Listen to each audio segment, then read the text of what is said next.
Now, stepping away from coronavirus for a moment and into international relations, it seems like the Abraham Middle East peace accords may actually be rubbing off a little bit on our neighbors as intended.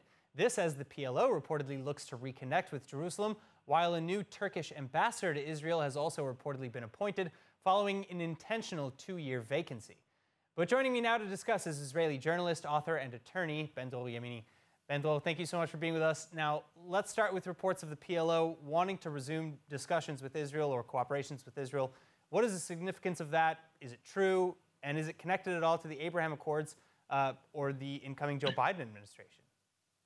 I mean, when we are speaking about the Middle East, everything is connected. I mean, you cannot ignore one step and say that something happened just by itself. No, it's not. I mean, even the Trump peace initiative is connected to the winds of change that are taking place in the Arab world. I mean, Palestinians, as too many times before, are missing every train that is waiting for them.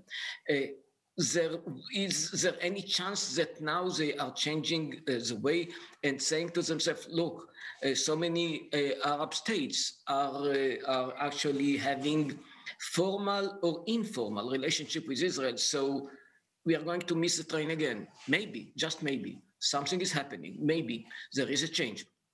And if there will be change, then we will all have to, of course, to be glad about it. But we have to wait and see. What does it mean, this new attitude that we hear from them?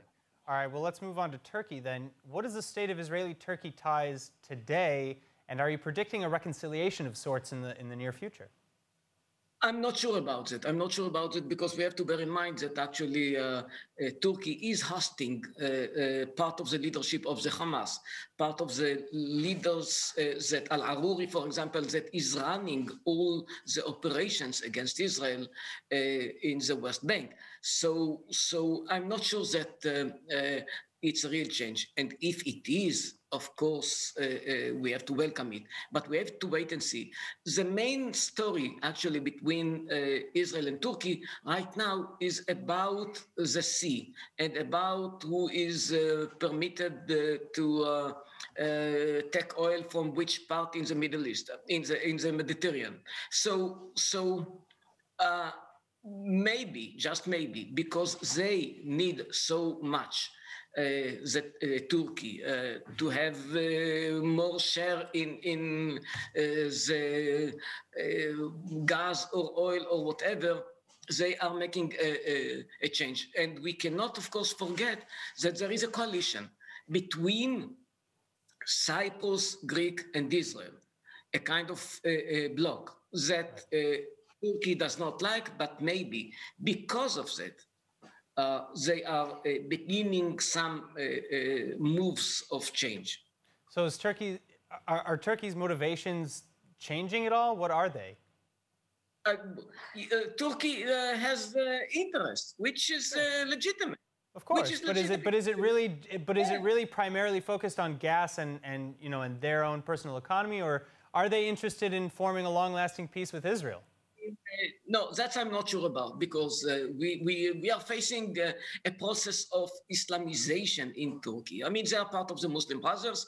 They are part of the coalition against any normalization with Israel. I mean, yes, I know it's a paradox because they have a relationship with Israel. So many tourists are for so many years going to Turkey. I mean, but from the other hand, and this is the paradox, I mean, they are against any kind of normalization between Israel and any Arab country. This kind of contradiction is part of what we are facing here in the Middle East. All right, Ben-Dror Yemini, thank you so much for your insights. Thank you for having me.